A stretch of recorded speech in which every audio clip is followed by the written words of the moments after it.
É um dos projetos de engenharia mais ambiciosos do mundo. Uma hidrelétrica imensa, gerando mais quilowatts do que qualquer outra no planeta. Para construí-la, o curso do poderoso rio sul-americano teve de ser bloqueado. Milhares de hectares da preciosa natureza local e dezenas de milhares de lares desaparecerão em uma imensa inundação. 40 mil trabalhadores deverão lutar contra as forças da natureza, temperaturas altíssimas e a constante ameaça das enchentes assassinas. Por trás disso tudo, a possibilidade de uma catástrofe. Construir a usina de Itaipu levará 7 duros anos e essa gigantesca busca por energia exigirá um preço devastador.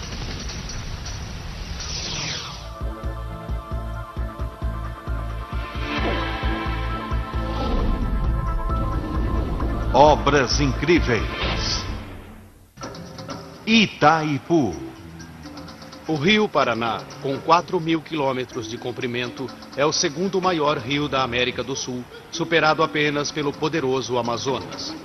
Em parte de seu curso, o Paraná marca a fronteira entre o Brasil e o Paraguai. Aqui, seu curso foi bloqueado por uma estrutura feita pelo homem, a usina de Itaipu. É a hidrelétrica mais potente do mundo. Ela gera 90 mil gigawatts todos os anos, o suficiente para alimentar a cidade de Londres por 3 anos. Com 7 quilômetros de comprimento, ela é 2,5 vezes mais longa do que a ponte americana Golden Gate. E sua altura equivale a um prédio de 65 andares. A usina sustenta um volume de água equivalente a 400 vezes o tamanho do Central Park de Nova York. A água que avança pela usina em forma de uma gigantesca cascata feita pelo homem para produzir eletricidade. Foi preciso um exército de 40 mil homens e 20 bilhões de dólares para construir essa monstruosa estrutura, quase 50 vezes o custo da hidrelétrica Hoover.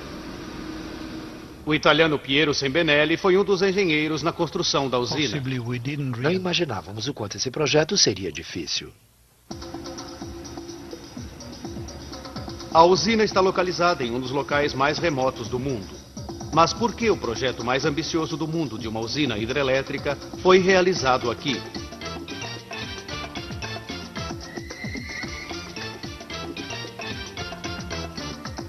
Nos anos 60, o Brasil dá um salto no desenvolvimento. Sua economia está crescendo em cerca de 10% ao ano, mas a população está crescendo também.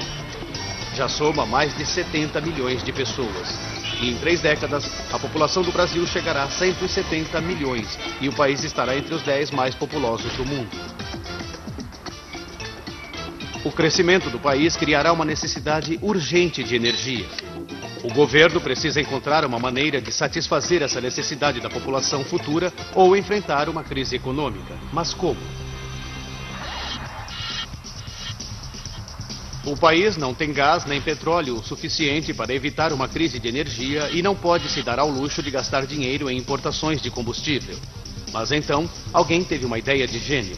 Por que não usar uma vantagem natural, de graça e que tem de sobra no Brasil? Água. A incrível quantidade de 10% de toda a água doce do mundo é encontrada no Brasil. Os 40 mil quilômetros de rios do país equivalem a uma volta ao globo.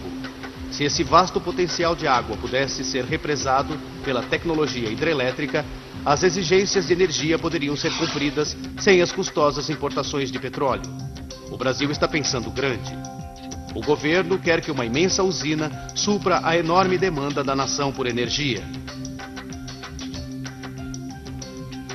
Encontrar o local perfeito para uma usina tão grande assim não será fácil. O rio vai precisar ter um volume de água grande o suficiente para produzir a energia necessária, deverá fluir por bancos estreitos e seu leito deverá ser forte o suficiente para aguentar o peso enorme das paredes da usina. Esse é o local óbvio. O rio Iguaçu alimenta uma das maiores cachoeiras do Brasil, mas ele tem apenas 1/8 das águas necessárias para a usina monstro. 1 a 1, os engenheiros verificam 50 outros locais. Nenhum é satisfatório, mas finalmente o local perfeito é encontrado. O rio Paraná é o 7º maior do mundo, contendo 4 vezes mais água do que o rio Colorado nos Estados Unidos. Em um local chamado Itaipu, ele flui através de uma garganta submersa. Pesquisas geológicas mostram que o leito é capaz de suportar o peso imenso. Os engenheiros o acham perfeito, mas há um imenso obstáculo.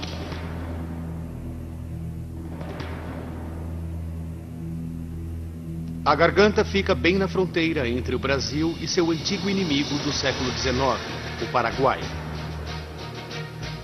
Os dois países travaram uma amarga batalha. O Paraguai perdeu metade de seu território, metade de sua população foi morta. Mesmo 100 anos depois, ainda há falta de confiança entre os dois países. 1966. Complexas negociações começam entre os dois países.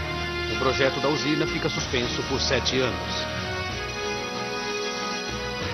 Mas no final, a sedução do vasto suprimento de energia prova-se irresistível. No dia 26 de abril de 1973, Brasil e Paraguai finalmente assinam um tratado. A usina de Itaipu obtém luz verde. Se tudo correr de acordo com o plano, ela irá superar alguns dos maiores projetos de usinas do mundo. Será 18 vezes mais longa do que a poderosa usina de Hoover e 9 vezes mais pesada. E o mais importante é que produzirá 6 vezes mais eletricidade. Porém, a usina hidrelétrica mais poderosa do mundo exigirá sacrifícios. Bloquear o rio Paraná criará um enorme reservatório necessário para alimentar as turbinas da hidrelétrica e também inundará o vale do rio com 100 metros de água. Uma vasta área de terras produtivas e florestas deverá ser inundada para alimentar a usina monstro. Dezenas de milhares de pessoas perderão seus lares. E o habitat de milhares de espécies de animais desaparecerá quando o projeto Itaipu alcançar um ponto de onde não houver retorno.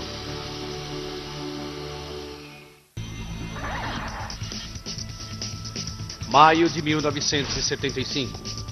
Dois antigos inimigos, Brasil e Paraguai, assinam um pacto histórico. Começa a construção da maior usina hidrelétrica do mundo. Ela irá represar o poderoso rio Paraná. O objetivo? Fartura de energia para ambos os países. O orçamento de 20 bilhões de dólares foi fornecido pelo governo brasileiro e por investidores estrangeiros. Os engenheiros encontraram um lugar no rio perfeito para a construção da usina. Para construí-la, eles primeiro precisarão desviar o curso do rio Paraná, que existe há milhares de anos, e redirecioná-lo. Um canal gigante de desvio deverá ser escavado nas pedras do leito do rio. Seu objetivo é desviar temporariamente o rio do local de construção da usina. Com 2 quilômetros de comprimento e 8 metros de profundidade, será o maior canal de desvio já feito. Mas se ele falhar e não desviar o rio corretamente, todo o projeto estará condenado. Piero Sembinelli é o engenheiro encarregado de construir o canal. Foi uma luta e tanto. O desvio do Paraná foi o mais difícil já tentado.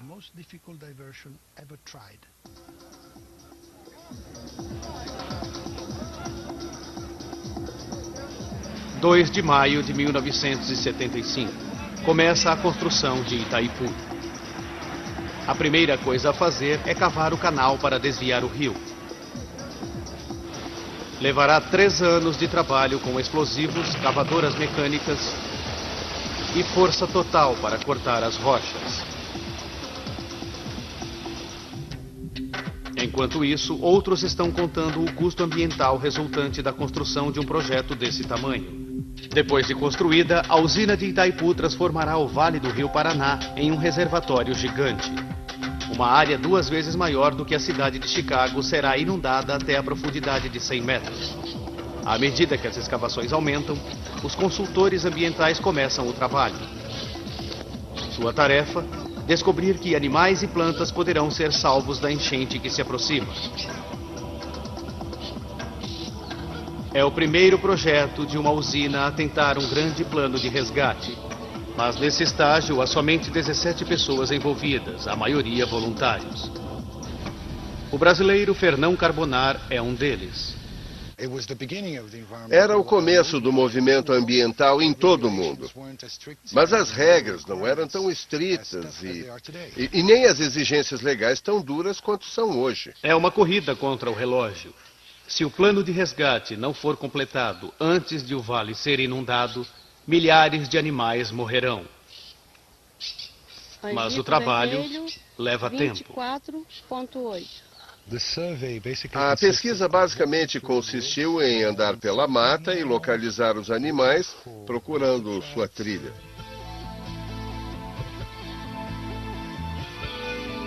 Mas além dos animais, as pessoas que vivem aqui, cerca de 40 mil vilarejos inteiros e pequenas fazendas, alguns desses, lares de famílias há várias gerações, serão perdidos para sempre sob a inundação. Essas famílias precisam ser indenizadas, mas as autoridades precisam saber quanto pagar. Será uma das maiores avaliações imobiliárias do mundo e levará 4 anos para terminar. Primeiro, a área toda é fotografada do alto para a pesquisa dos lares e fazendas. Mas isso não fornece informação o suficiente para calcular a indenização. Para conseguir mais detalhes, eles vão precisar mandar um exército de fotógrafos a pé para fotografar cada metro quadrado do Vale do Paraná.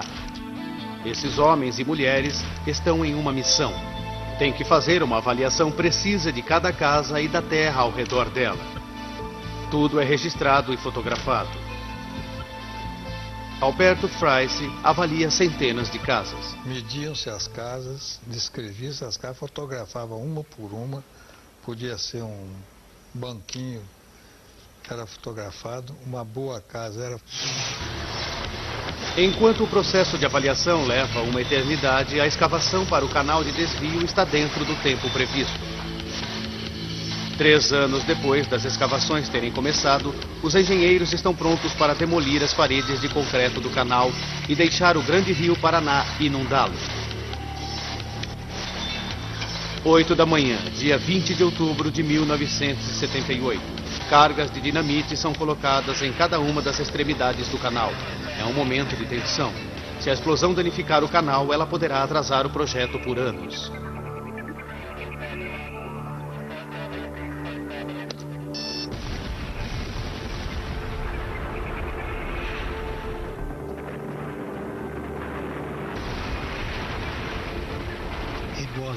Foi um momento fantástico, incrível.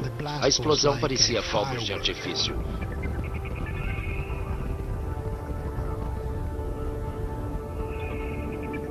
Está funcionando. O poderoso rio Paraná está correndo em um novo curso. É uma grande conquista. Os engenheiros de Itaipu alteraram o curso de um dos maiores rios da América do Sul.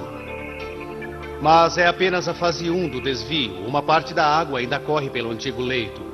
A seguir, enormes usinas temporárias chamadas ensecadeiras deverão ser construídas para forçar toda a água para baixo em direção ao canal de desvio, para longe do local da construção da usina. Essas estruturas são feitas jogando-se enormes pedras dentro do rio até o curso ser detido. As ensecadeiras podem ser apenas temporárias, mas o engenheiro britânico Bill Bates sabe o quanto é importante que elas sejam seguras. As ensecadeiras evitam que o rio avance para dentro da área onde a usina está sendo construída. Se essas estruturas caíssem durante a construção da usina... Seria um desastre total. O Brasil recebe algumas das chuvas mais fortes do mundo. E o aumento do volume de água poderia pôr as ensecadeiras sob pressão ou até derrubar as paredes. Isso faria com que o paredão de água devastador caísse sobre centenas de trabalhadores. Os engenheiros esperam ser avisados com antecedência sobre o aumento do volume do rio para que possam tirar os trabalhadores de lá a tempo. Até que as paredes da usina principal sejam construídas, tudo o que existe entre os trabalhadores e a ameaça de uma enchente é uma parede de cascalhos.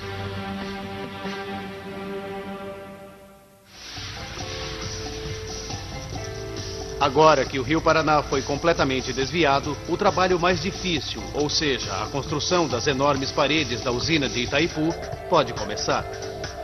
Uma usina hidrelétrica trabalha jogando água dentro de turbinas, fazendo-as girar a grandes velocidades para criar eletricidade. Quanto mais alta a usina, maior a queda da água e mais força é produzida.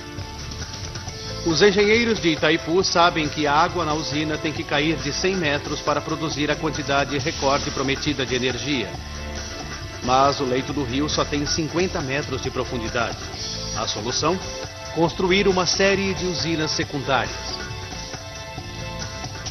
E isto aumentará a altura da usina principal central de concreto e a fará alta o suficiente para realizar esse trabalho.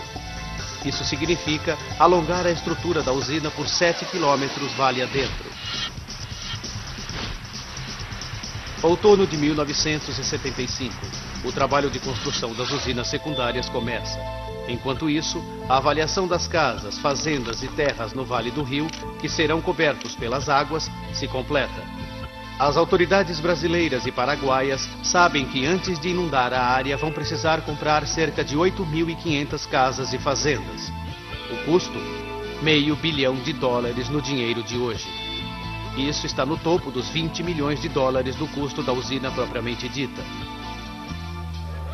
As ofertas de indenização estão sendo apressadas. A maioria das pessoas aceitou, mas algumas apresentaram queixas legais. Porém, os engenheiros estão mais preocupados em manter a construção das usinas secundárias dentro do prazo. Eles precisam desesperadamente de mais trabalhadores. Um exército deles. O Vale do Rio Paraná é pouco habitado e remoto. Uma das poucas cidades, Foz do Iguaçu, é uma cidade pequena na fronteira. A cidade grande mais próxima é São Paulo, a 1.000 quilômetros de distância. Os gerentes do projeto devem coreografar uma enorme migração de trabalhadores para dentro da área.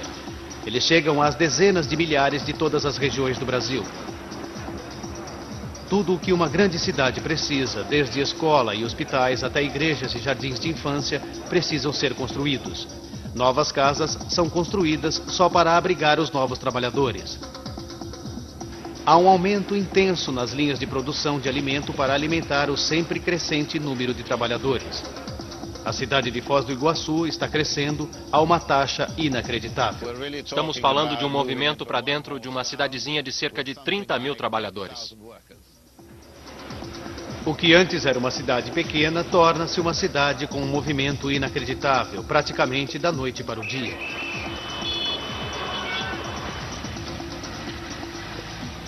Enquanto os novos trabalhadores trabalham na construção das usinas secundárias, os engenheiros estão lutando com o desenho de uma imensa usina principal que bloqueará o rio em seu ponto mais profundo.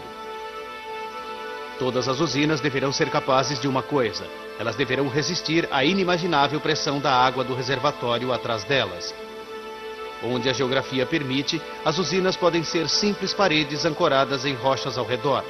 Mas Itaipu não tem essa ajuda do terreno. Ela terá que se sustentar sozinha. Portanto, Itaipu deverá seguir um desenho que recorra somente ao seu próprio peso. Os engenheiros chamam isso de usina de gravidade. A ideia é fazer as estruturas tão pesadas de modo que a água simplesmente não possa movê-las. Para funcionar, a usina terá que pesar 61 milhões de toneladas. Mas a qualidade de uma usina depende de sua fundação.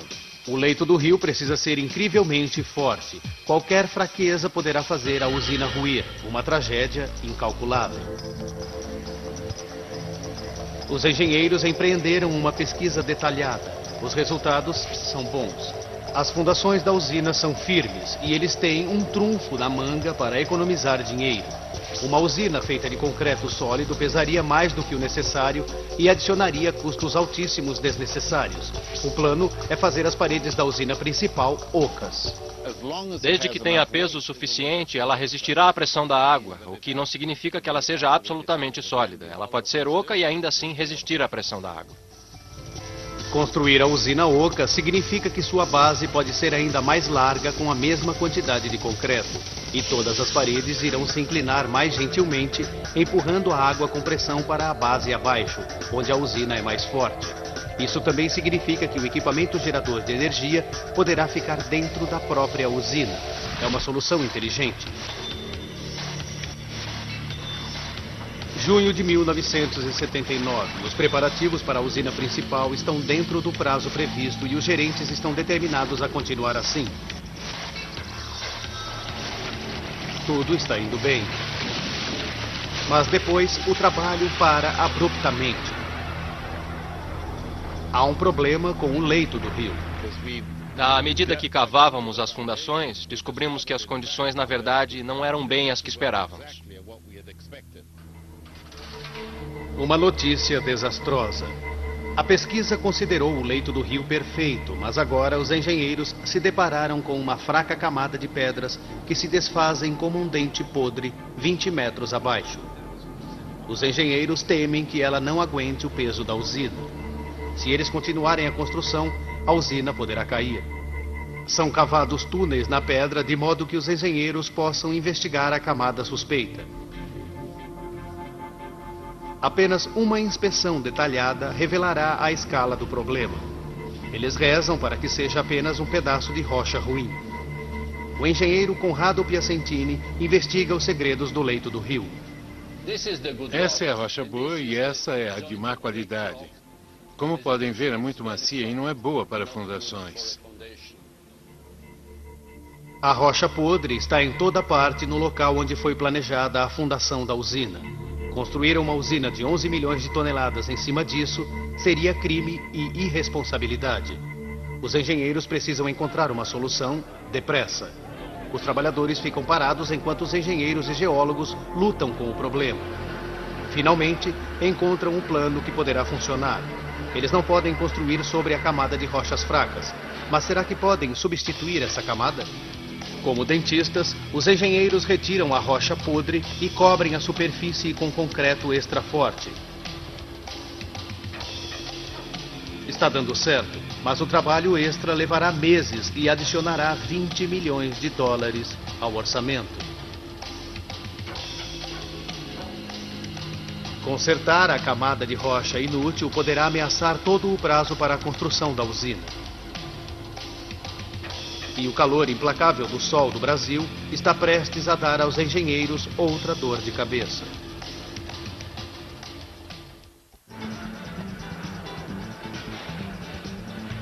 Maio de 1982. Os 40 mil homens que estão trabalhando na construção da usina de Itaipu, no coração da América do Sul, têm sido atormentados com um problema possivelmente catastrófico. O leito imperfeito do rio por baixo da fundação pode fazer a imensamente pesada estrutura ruir. Em risco está o suprimento de energia para as futuras gerações brasileiras. Os engenheiros acharam uma solução que parece estar funcionando. Como um dente podre, a camada de pedras fracas embaixo do local da construção da usina está sendo retirada e o local está sendo preenchido com uma camada extra de concreto de modo que aguente o peso da usina. Ao mesmo tempo, o trabalho nas paredes da usina central continua. Os trabalhadores precisam construir 18 blocos de concreto, cada um deles 4 vezes a altura da Estátua da Liberdade. Cada um dos blocos será erguido separadamente. Enormes estruturas de aço são erguidas para receber o concreto e mantê-lo no lugar até que seja seco. Mas não é apenas a escala do trabalho que apresenta o maior desafio para os engenheiros. Se eles derramarem essa quantidade de concreto da maneira como sempre se faz, não vai funcionar adequadamente. Quando o concreto seca, ele reage com a água criando calor. Em blocos menores de concreto, a temperatura central resfria e assenta relativamente rápido. Mas em blocos grandes de concreto, a temperatura permanece alta por mais tempo. E à medida que a superfície resfria e estabelece uma taxa mais rápida do que aquela do centro, centenas de rachaduras podem aparecer, fatalmente enfraquecendo o concreto. Mas esse não é o único problema. A temperatura pode facilmente passar dos 40 graus centígrados. Se os enormes blocos secarem ao sol, eles alcançarão mais de 90 graus. Isso também poderia causar pontos fracos e rachaduras.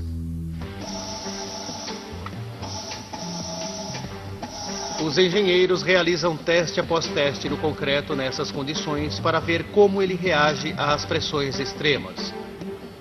Mesmo um concreto de boa qualidade tem um ponto de quebra. O concreto seco pelo sol deverá ser muito mais fraco. Eles precisam encontrar uma solução.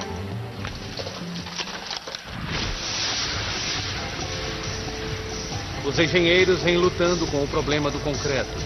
Sua resposta? Refrigeração, em uma vasta escala.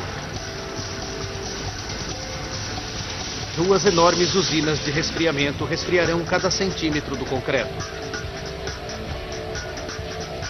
O engenheiro Adalberto Chenu relembra a cena. A pedra foi lavada com água gelada e depois recebeu ar frio. Usando um grande número de pedaços de gelo, pudemos produzir um concreto com uma temperatura de apenas 4 graus. E pelo fato de termos um sistema de transporte eficiente, o concreto só chegou a 7 graus quando estava sendo posto nos moldes.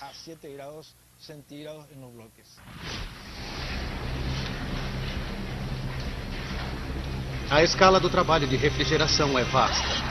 As 2 usinas têm a capacidade de resfriamento de mais de 50 mil freezers domésticos.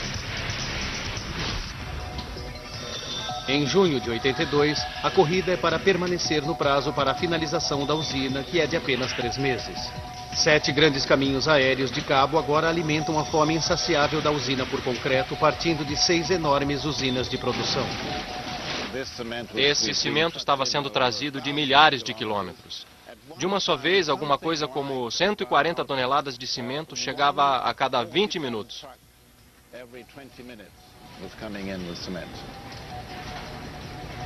40 mil pessoas estão trabalhando a um passo equivalente ao de erguer um prédio de 20 andares a cada 55 minutos. À medida que o projeto se aproxima do fim, a velocidade do trabalho aumenta ferozmente. Adalberto Chenu era o responsável pelo horário de trabalho. Durante a construção da usina, tivemos prazos restritos. Trabalhamos em 2 turnos de 12 horas cada, quase 360 dias por ano.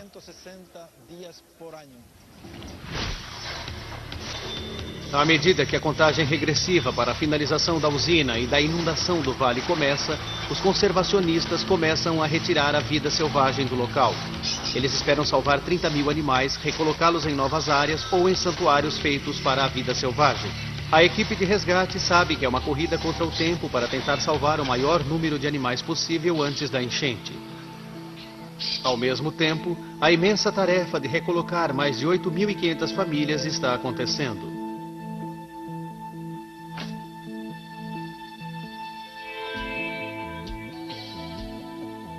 Algumas indenizações foram acordadas em simples negociações, outras foram resolvidas nos tribunais. Algumas famílias receberam dinheiro, outras receberão propriedades similares e terras em outra localidade. Algumas dessas famílias viveram no Vale do Paraná por várias gerações.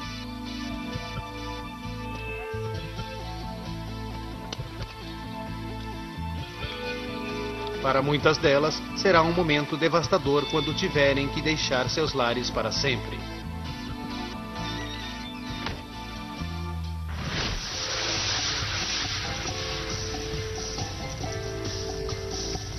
A trilha de 7 quilômetros da usina finalmente está completa. Itaipu assume seu lugar como uma das usinas mais longas e impressionantes do mundo. Mas o próximo passo é absolutamente crítico. Os engenheiros agora fecharão o canal que desvia o rio Paraná. O rio fluirá então devagar por todo o vale, criando um vasto reservatório que irá alimentar a usina e suas turbinas geradoras de energia. Depois de cheio, a pressão da água no reservatório da usina de Itaipu será de 4.000 máquinas de terraplanagem exercendo uma força incessante contra as paredes da usina. Os engenheiros fizeram cálculos altamente detalhados e estão confiantes em que as enormes paredes sejam mais do que fortes para conter a água. Porém, o preenchimento do reservatório de qualquer usina é um momento crítico.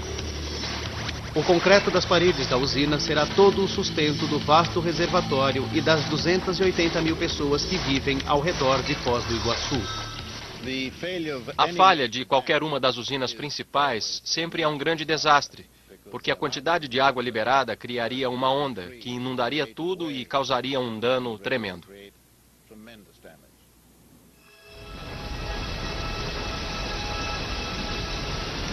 Se as paredes de Itaipu ruíssem, a onda gerada seria muito maior do que a maior enchente que o Brasil já viu. Um corpo de água do tamanho de uma cidade destruiria todo o Vale do Paraná.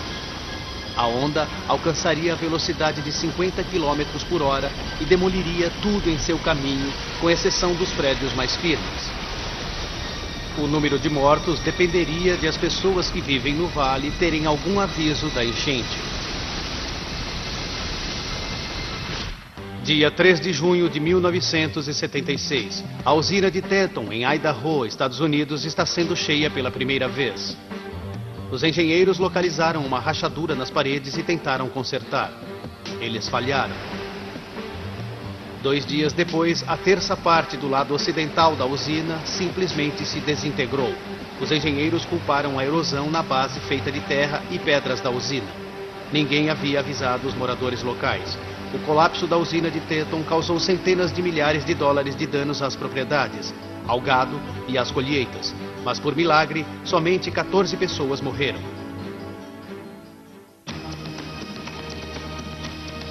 Outubro de 1982. Passaram-se 7 anos desde que a construção começou. É o grande dia. Os enormes portões do canal de desvio são fechados. O rio Paraná flui mais uma vez em seu curso original. Ele transborda sobre as ensecadeiras e vai para o reservatório. Seja lá o que acontecer, não há como deter a água agora. À medida em que a água sobe, mais e mais pressão é exercida contra as enormes paredes de concreto. Levará 14 dias para que o reservatório encha totalmente seus 100 metros de profundidade. Todos foram tirados da área da enchente. Mas alguns ficam para ver seus lares desaparecerem embaixo da água.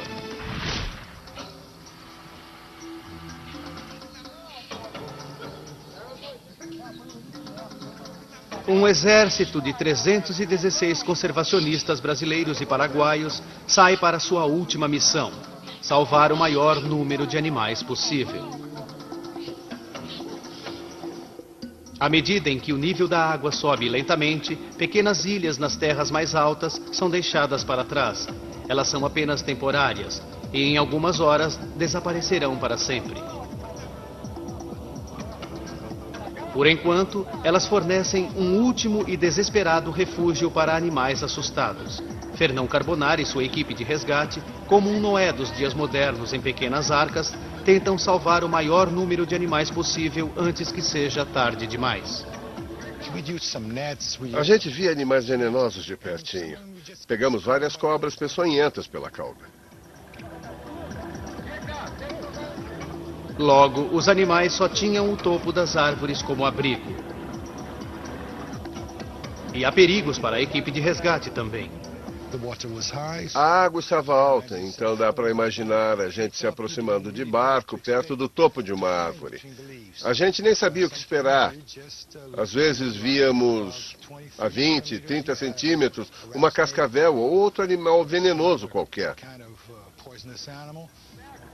Mas fora todos esses perigos, a equipe de resgate ainda tem que evitar ferimentos sérios. Por dias, o resgate progride enquanto a água continua a subir. Dentro de 2 semanas, uma vasta região do Vale do Paraná estará perdida para sempre. O reservatório de Itaipu agora vai até onde a vista alcança. As paredes gigantes da usina estão suportando a água, mas agora os engenheiros precisam evitar que ela suba mais. Se a água ultrapassar o topo da usina, as paredes poderão enfraquecer e até começar a rachar, com consequências possivelmente catastróficas. Os engenheiros têm um trunfo sob a manga. Uma crucial rota de escape, chamada vertedouro, foi construída na borda da usina. É como se fosse uma versão gigante de uma banheira transbordando. Quando a água fica muito alta, ela é drenada, causando uma inundação. A grande diferença é, esse transbordamento deverá aguentar 64 milhões de litros de água por segundo. Se for mal desenhada, a força da água poderá danificá-la, causando um atraso de anos ao projeto. Mas não haverá provas. A primeira vez que o vertedouro for usado, será para valer. Outubro de 1982, uma multidão entusiasmada e a imprensa do mundo todo juntam-se para assistir ao grande evento. Os engenheiros se preparam para levantar os portões e abrir os vertedouros pela primeira vez. A água começa a cair devagar. Logo se tornará uma torrente. Está funcionando. O vertedouro está dando certo. Está controlando uma cascata 22 vezes maior do que a Niagara Falls. Agora o Brasil é dono da maior queda d'água do mundo feita pelo homem. O engenheiro Adalberto Cheno testemunhou este momento. Foi um espetáculo inesquecível e permanecerá na minha memória para sempre.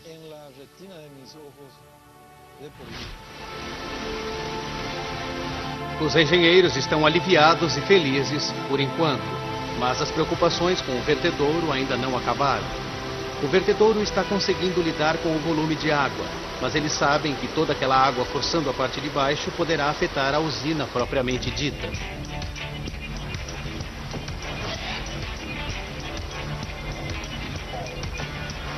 No laboratório de Furnas, no Rio de Janeiro, Roberto de Souza constrói modelos detalhados de alta tecnologia das usinas para analisar as consequências, mesmo do menor erro no desenho do vertedouro.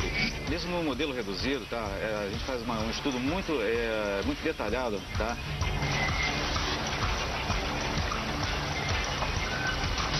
Dos efeitos da queda d'água, da energia que ela pode prejudicar a própria estrutura, tá?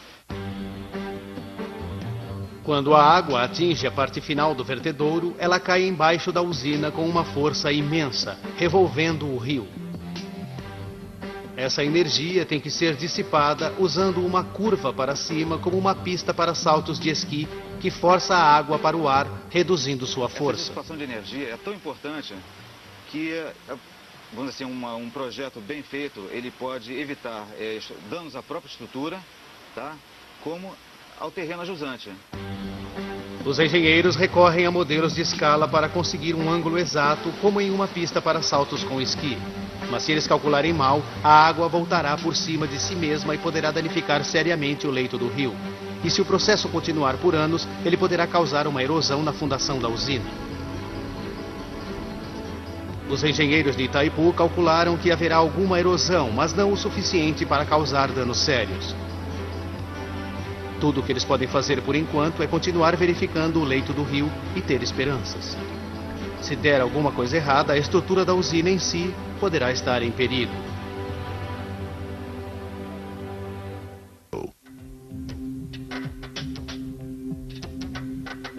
O vasto reservatório que alimenta a usina de Itaipu foi preenchido, inundando milhares de quilômetros quadrados de terras produtivas e floresta tropical.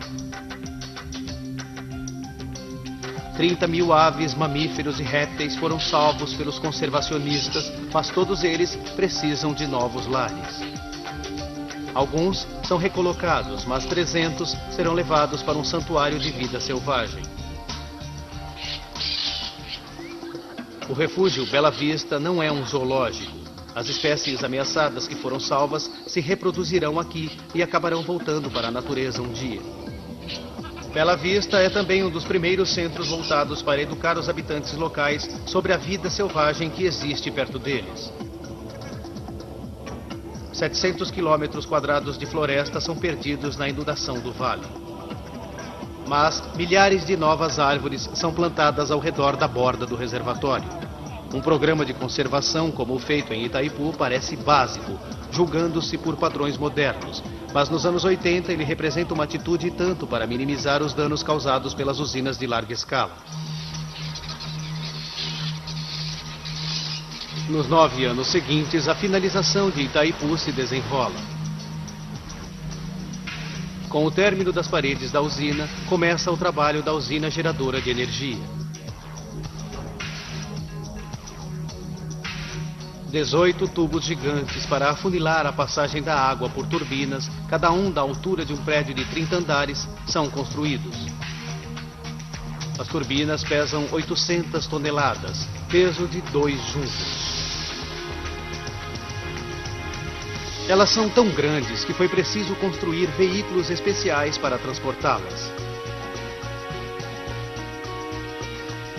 No coração de cada turbina ficam rotores. Eles irão girar ímãs dentro de uma mola de cobre para produzir eletricidade.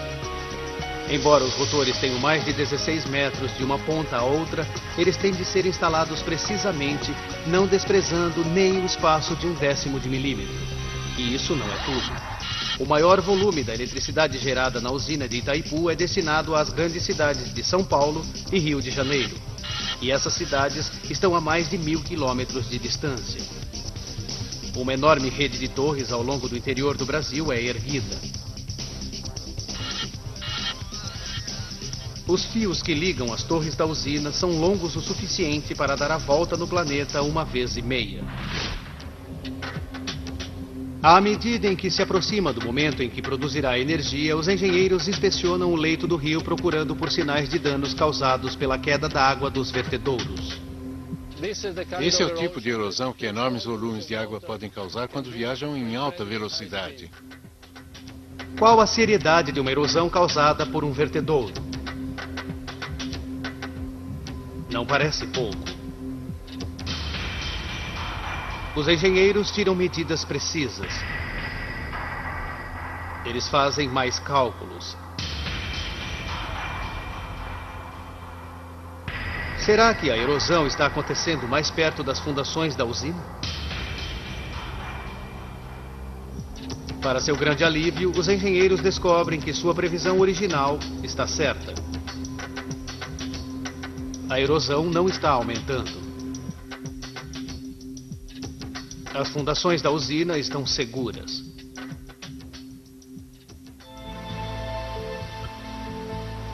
Itaipu está perto de ser completada. Os trabalhadores não param. Mas o maior projeto de engenharia da América do Sul foi feito à custa de grandes sacrifícios humanos. Os registros não são precisos, mas estima-se que cerca de 145 pessoas perderam a vida em acidentes enquanto participavam da construção de Itaipu.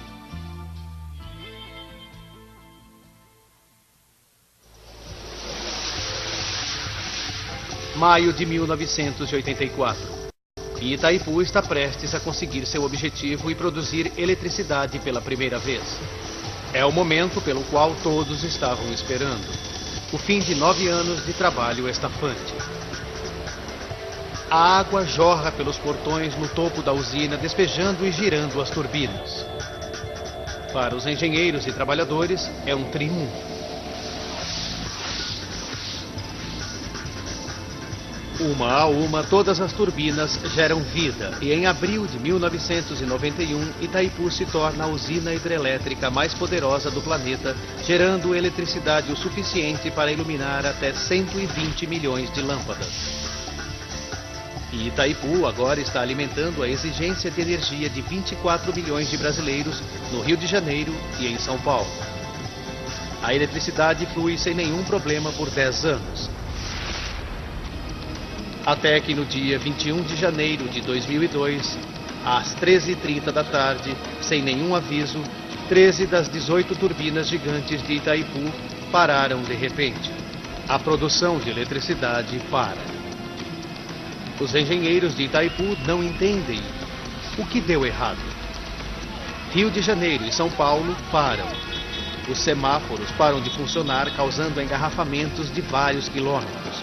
O sistema de metrô também para. Pessoas ficam presas em elevadores, escritórios, casas, fábricas.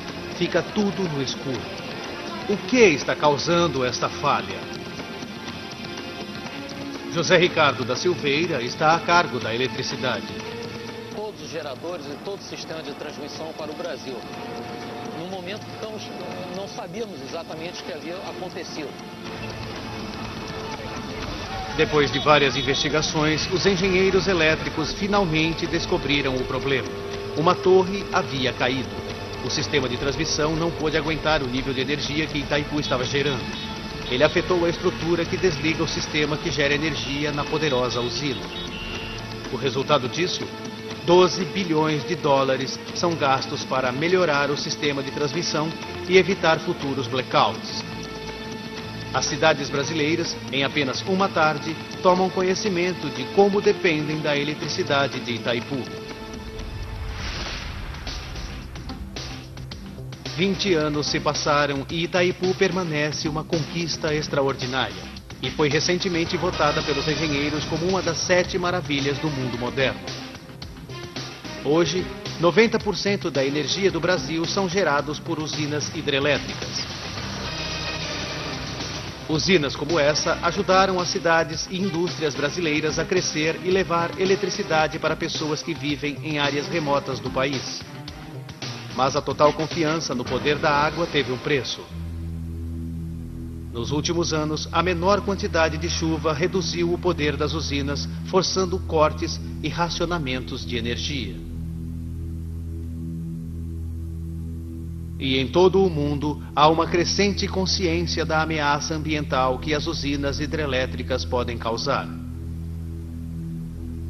Em Itaipu, árvores mortas servem como um forte lembrete de que o vale se foi para sempre. E esse foi o enorme preço que os brasileiros pagaram por sua busca pelo poder.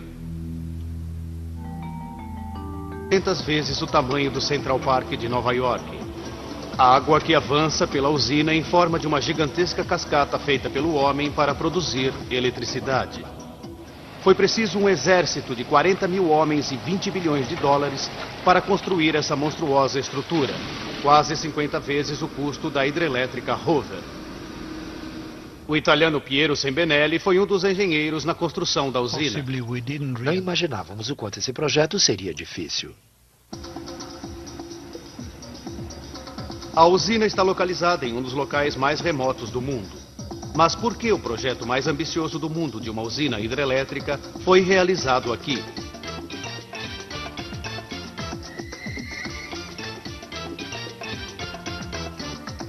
Nos anos 60, o Brasil dá um salto no desenvolvimento. Sua economia está crescendo em cerca de 10% ao ano, mas a população está crescendo também. Já soma mais de 70 milhões de pessoas. E em 3 décadas, a população do Brasil chegará a 170 milhões e o país estará entre os 10 mais populosos do mundo. O crescimento do país criará uma necessidade urgente de energia. O governo precisa encontrar uma maneira de satisfazer essa necessidade da população futura ou enfrentar uma crise econômica. Mas como? O país não tem gás nem petróleo o suficiente para evitar uma crise de energia e não pode se dar ao luxo de gastar dinheiro em importações de combustível. Mas então, alguém teve uma ideia de gênio. Por que não usar uma vantagem natural, de graça e que tem de sobra no Brasil? Água.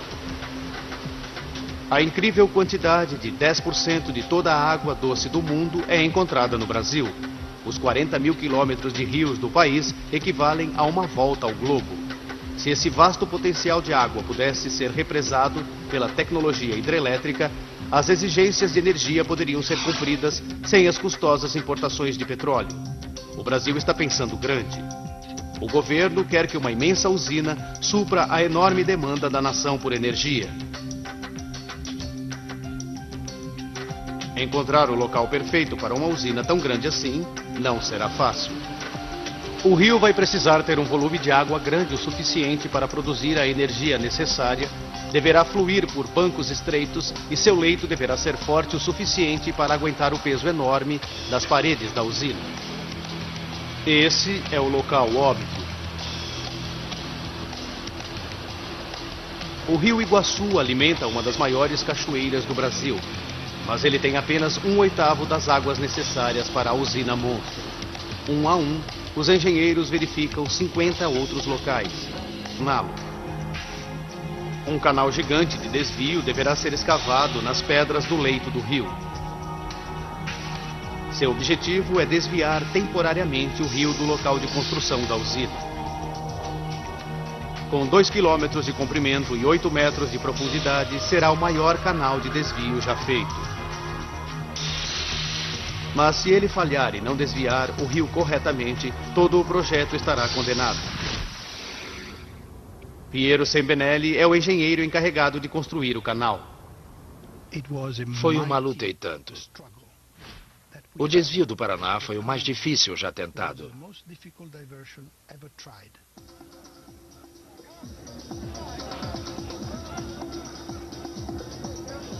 2 de maio de 1975.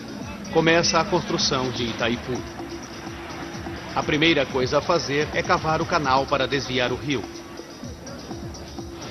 Levará 3 anos de trabalho com explosivos, cavadoras mecânicas e força total para cortar as rochas. Enquanto isso, outros estão contando o custo ambiental resultante da construção de um projeto desse tamanho. Depois de construída, a usina de Itaipu transformará o Vale do Rio Paraná em um reservatório gigante. Uma área 2 vezes maior do que a cidade de Chicago será inundada até a profundidade de 100 metros. À medida que as escavações aumentam, os consultores ambientais começam o trabalho. Sua tarefa: descobrir que animais e plantas poderão ser salvos da enchente que se aproxima. É o primeiro projeto de uma usina a tentar um grande plano de resgate. Mas nesse estágio há somente 17 pessoas envolvidas, a maioria voluntários. O brasileiro Fernão Carbonar é um deles.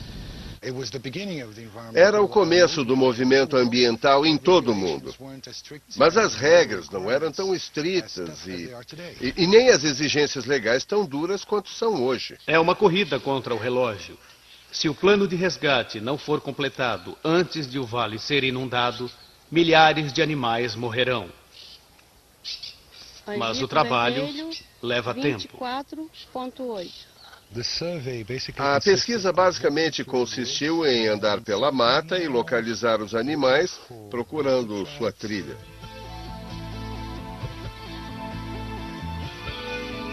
Mas além dos animais, as pessoas que vivem aqui, cerca de 40 mil vilarejos inteiros e pequenas fazendas, alguns desses, lares de famílias há várias gerações, serão perdidos para sempre sob a inundação. Essas famílias precisam ser indenizadas, mas as autoridades de 1982, os 40 mil homens que estão trabalhando na construção da usina de Itaipu, no coração da América do Sul, têm sido atormentados com um problema possivelmente catastrófico. O leito imperfeito do rio por baixo da fundação pode fazer a imensamente pesada estrutura ruir. Em risco está o suprimento de energia para as futuras gerações brasileiras. Os engenheiros acharam uma solução que parece estar funcionando. Como um dente podre, a camada de pedras fracas embaixo do local da construção da usina está sendo retirada e o local está sendo preenchido com uma camada extra de concreto, de modo que aguente o peso da usina. Ao mesmo tempo, o trabalho nas paredes da usina central continua.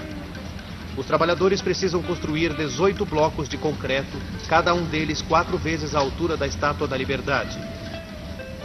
Cada um dos blocos será erguido separadamente.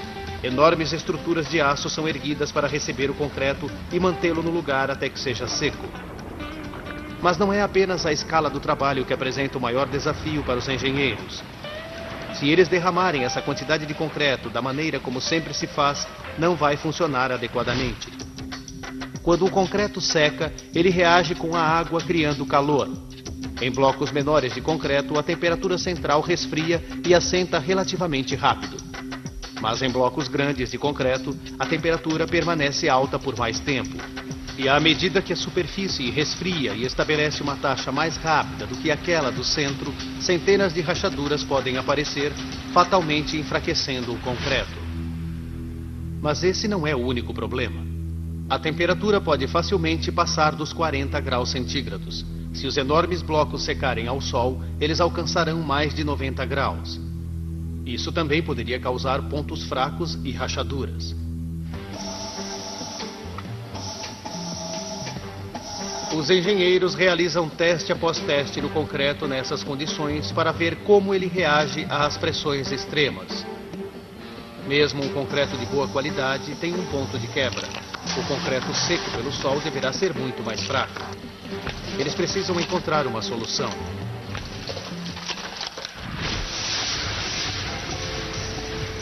Os engenheiros vêm lutando com o problema do concreto. Sua resposta? Refrigeração, em uma vasta escala. Duas enormes usinas de resfriamento resfriarão cada centímetro do concreto. O engenheiro Adalberto Cheno relembra a cena.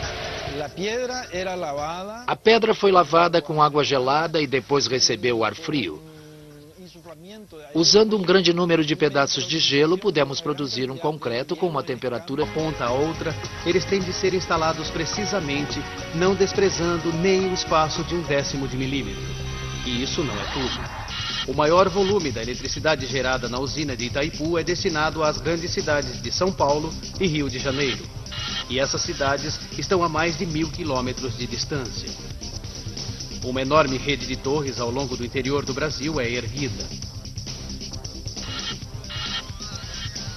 Os fios que ligam as torres da usina são longos o suficiente para dar a volta no planeta 1,5 vezes. À medida em que se aproxima do momento em que produzirá energia, os engenheiros inspecionam o leito do rio procurando por sinais de danos causados pela queda da água dos vertedouros. Esse é o tipo de erosão que enormes volumes de água podem causar quando viajam em alta velocidade. Qual a seriedade de uma erosão causada por um vertedouro? Não parece pouco. Os engenheiros tiram medidas precisas. Eles fazem mais cálculos. Será que a erosão está acontecendo mais perto das fundações da usina? Para seu grande alívio, os engenheiros descobrem que sua previsão original está certa. A erosão não está aumentando. As fundações da usina estão seguras.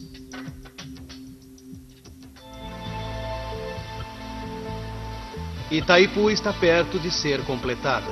Os trabalhadores não param. Mas o maior projeto de engenharia da América do Sul foi feito à custa de grandes sacrifícios humanos.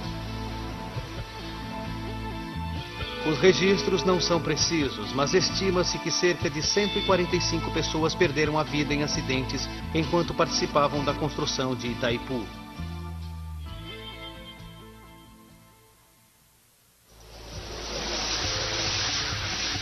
Maio de 1984. E Itaipu está prestes a conseguir seu objetivo e produzir eletricidade pela primeira vez. É o momento pelo qual todos estavam esperando. O fim de 9 anos de trabalho estafante. A água jorra pelos portões no topo da usina, despejando e girando as turbinas. Para os engenheiros e trabalhadores, é um triunfo. Uma a uma, todas as turbinas geram vida e em abril de 1991, Itaipu se torna a usina hidrelétrica mais poderosa do planeta, gerando eletricidade o suficiente para iluminar até 120 milhões de... A usina sustenta um volume de água equivalente a 400 vezes o tamanho do Central Park de Nova York. Água que avança pela usina em forma de uma gigantesca cascata feita pelo homem para produzir eletricidade. Foi preciso um exército de 40 mil homens e 20 bilhões de dólares para construir essa monstruosa estrutura, quase 50 vezes o custo da hidrelétrica Hoover. O italiano Piero Sembenelli foi um dos engenheiros na construção da usina. Não imaginávamos o quanto esse projeto seria difícil. A usina está localizada em um dos locais mais remotos do mundo. Mas por que o projeto mais ambicioso do mundo de uma usina hidrelétrica foi realizado aqui?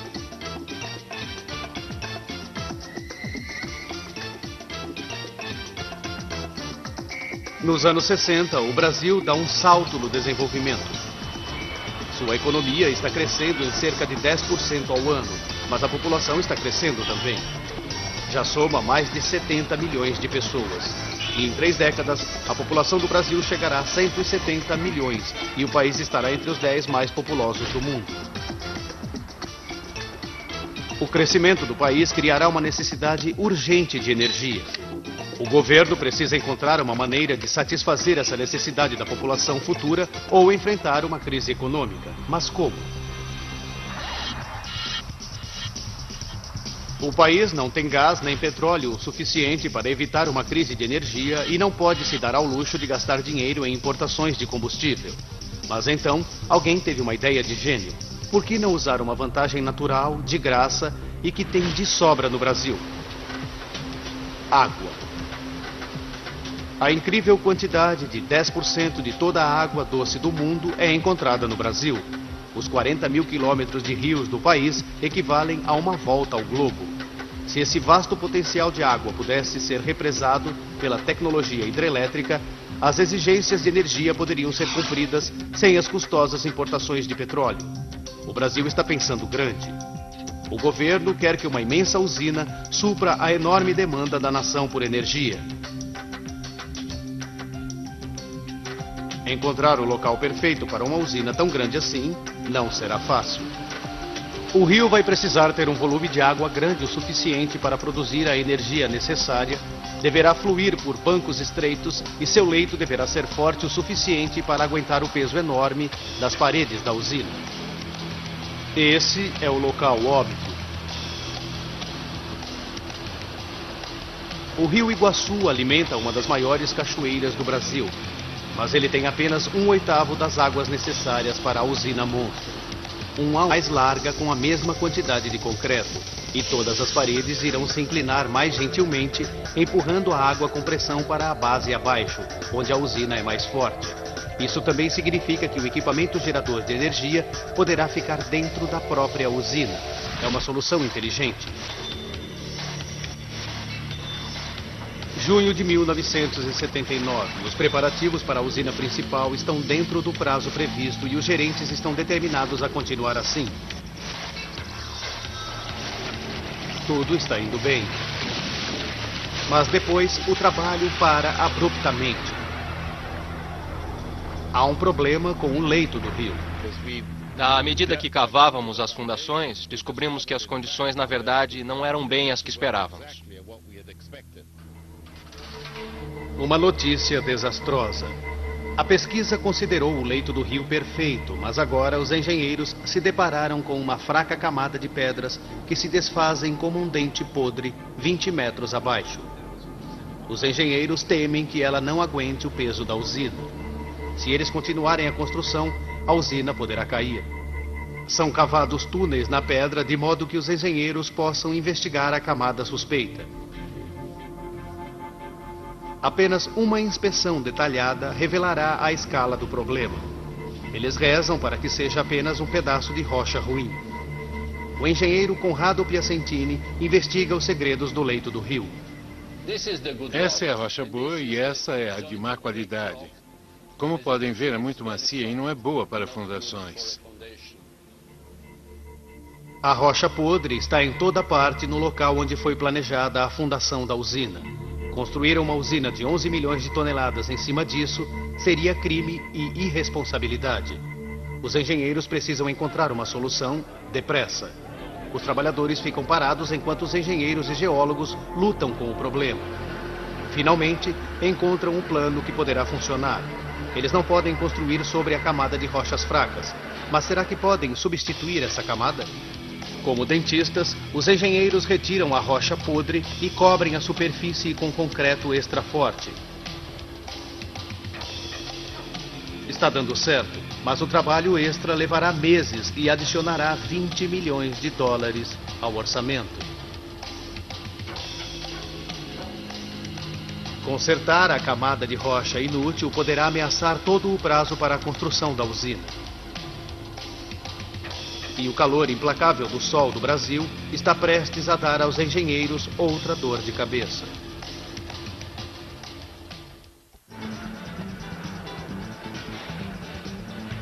Maio de 1982. Enquanto isso, outros estão contando o custo ambiental resultante da construção de um projeto desse tamanho. Depois de construída, a usina de Itaipu transformará o Vale do Rio Paraná em um reservatório gigante. Uma área 2 vezes maior do que a cidade de Chicago será inundada até a profundidade de 100 metros. À medida que as escavações aumentam, os consultores ambientais começam o trabalho. Sua tarefa: descobrir que animais e plantas poderão ser salvos da enchente que se aproxima. É o primeiro projeto de uma usina a tentar um grande plano de resgate. Mas nesse estágio há somente 17 pessoas envolvidas, a maioria voluntários. O brasileiro Fernão Carbonar é um deles. Era o começo do movimento ambiental em todo o mundo. Mas as regras não eram tão estritas e nem as exigências legais tão duras quanto são hoje. É uma corrida contra o relógio. Se o plano de resgate não for completado antes de o vale ser inundado, milhares de animais morrerão. Mas o trabalho leva tempo. 24,8. A pesquisa basicamente consistiu em andar pela mata e localizar os animais, procurando sua trilha.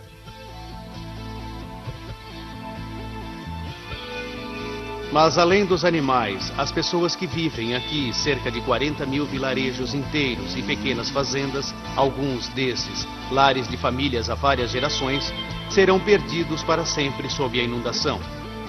Essas famílias precisam ser indenizadas, mas as autoridades precisam saber quanto pagar.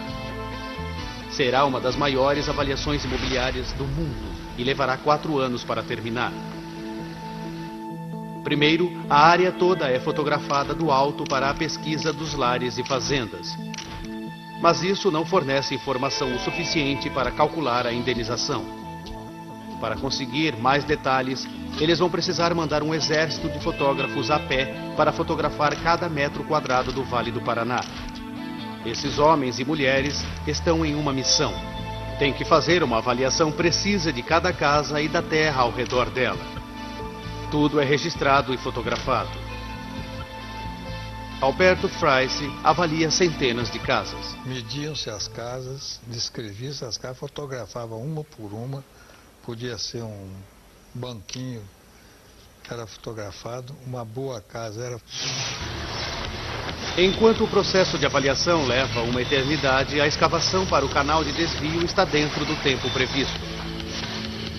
3 anos depois das escavações terem começado, os engenheiros estão... principais sempre é um grande desastre, porque a quantidade de água liberada criaria uma onda que inundaria tudo e causaria um dano tremendo.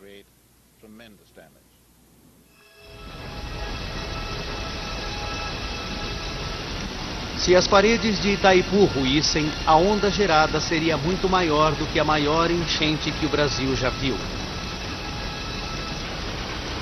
Um corpo de água do tamanho de uma cidade destruiria todo o Vale do Paraná. A onda alcançaria a velocidade de 50 km por hora e demoliria tudo em seu caminho, com exceção dos prédios mais firmes. O número de mortos dependeria de as pessoas que vivem no vale terem algum aviso da enchente.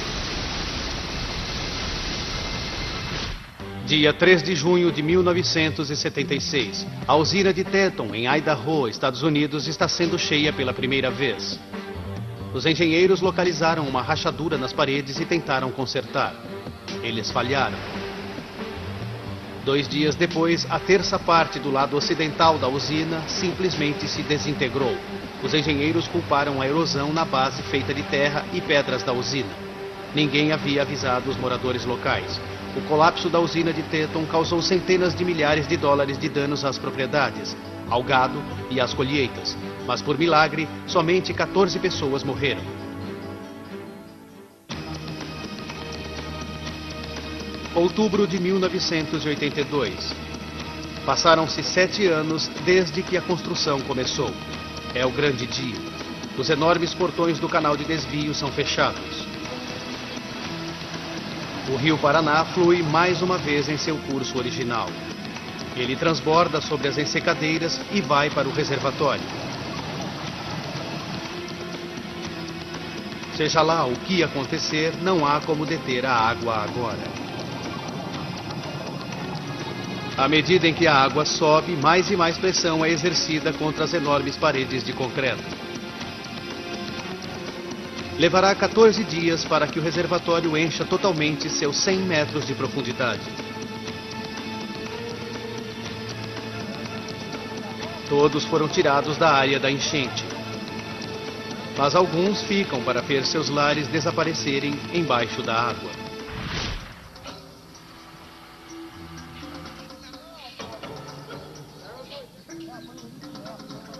Um exército de 316 conservacionistas brasileiros e paraguaios sai para sua última missão: salvar o maior número de animais possível.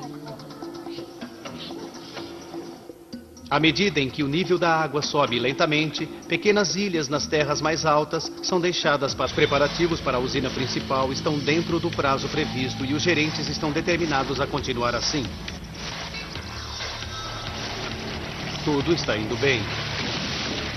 Mas depois o trabalho para abruptamente. Há um problema com o leito do rio. À medida que cavávamos as fundações, descobrimos que as condições, na verdade, não eram bem as que esperávamos. Uma notícia desastrosa.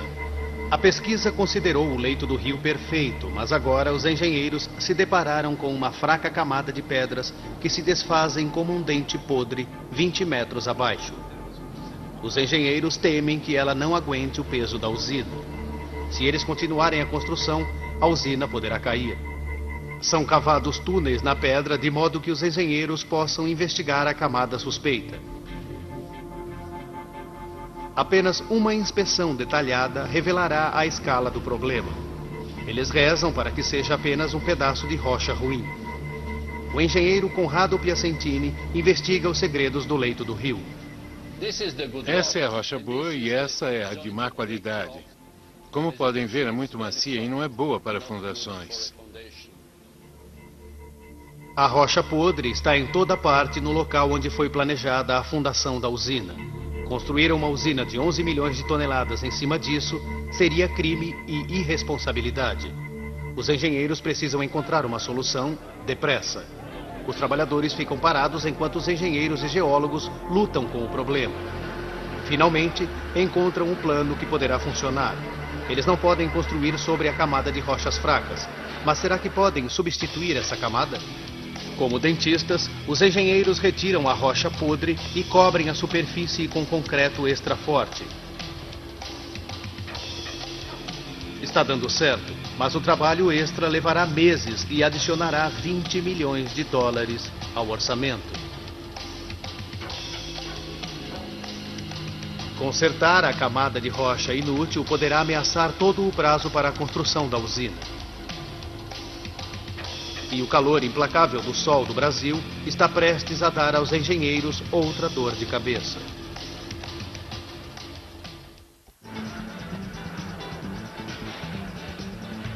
Maio de 1982. Os 40 mil homens que estão trabalhando na construção da usina de Itaipu, no coração da América do Sul, têm sido atormentados com um problema possivelmente catastrófico. O leito imperfeito do rio por baixo da fundação pode fazer a imensamente pesada estrutura ruir. Em risco está o suprimento de energia para as futuras gerações brasileiras. Os engenheiros do mais quilowatts do que qualquer outra no planeta. Para construí-la, o curso do poderoso rio sul-americano teve de ser bloqueado. Milhares de hectares da preciosa natureza local e dezenas de milhares de lares desaparecerão em uma imensa inundação.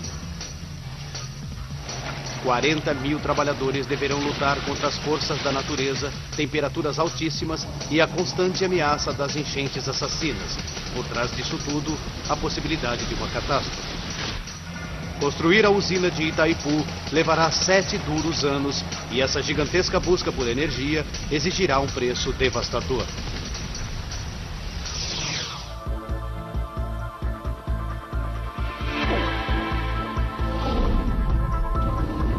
Obras incríveis. Itaipu.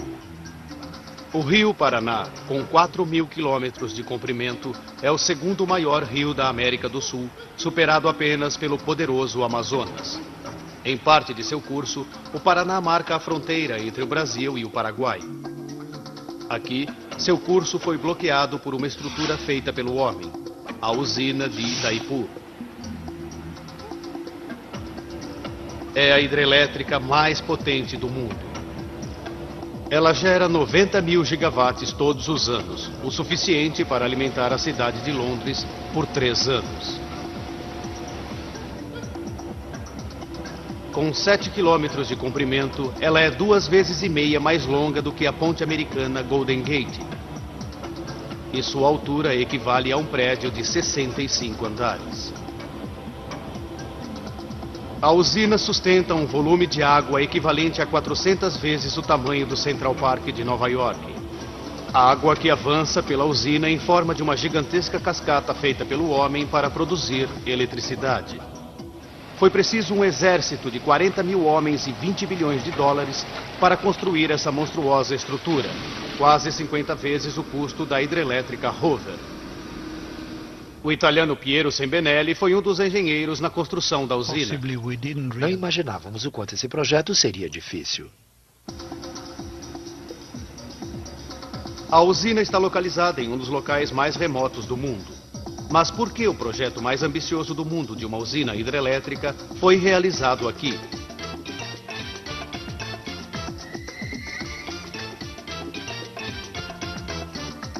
Nos anos 60, o Brasil dá um salto no desenvolvimento. Sua economia está crescendo em cerca de 10% ao ano, mas a população está crescendo também. Já soma mais de 70 milhões de pessoas. E em 3 décadas, uma das extremidades do canal. É um momento de tensão. Se a explosão danificar o canal, ela poderá atrasar o projeto por anos.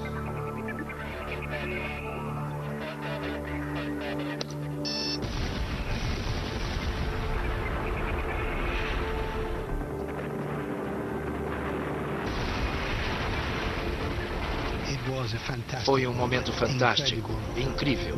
A explosão parecia fogos de artifício.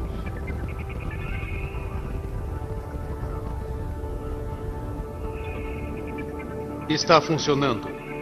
O poderoso Rio Paraná está correndo em um novo curso. É uma grande conquista. Os engenheiros de Itaipu alteraram o curso de um dos maiores rios da América do Sul. Mas é apenas a fase 1 do desvio. Uma parte da água ainda corre pelo antigo leito. A seguir, enormes usinas temporárias chamadas ensecadeiras deverão ser construídas para forçar toda a água para baixo em direção ao canal de desvio, para longe do local da construção da usina. Essas estruturas são feitas jogando-se enormes pedras dentro do rio até o curso ser detido.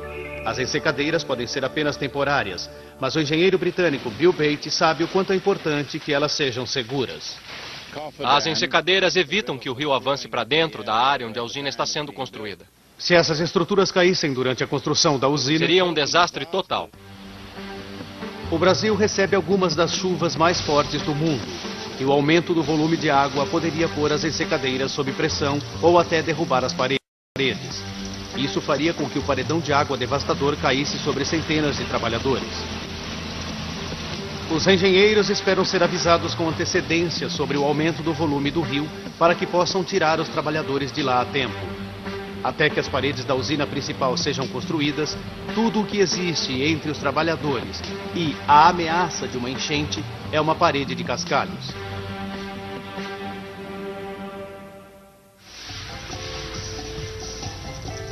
Agora que o Rio Paraná foi completamente desviado, o trabalho mais difícil, ou seja, a construção das enormes paredes da usina de Itaipu, pode começar.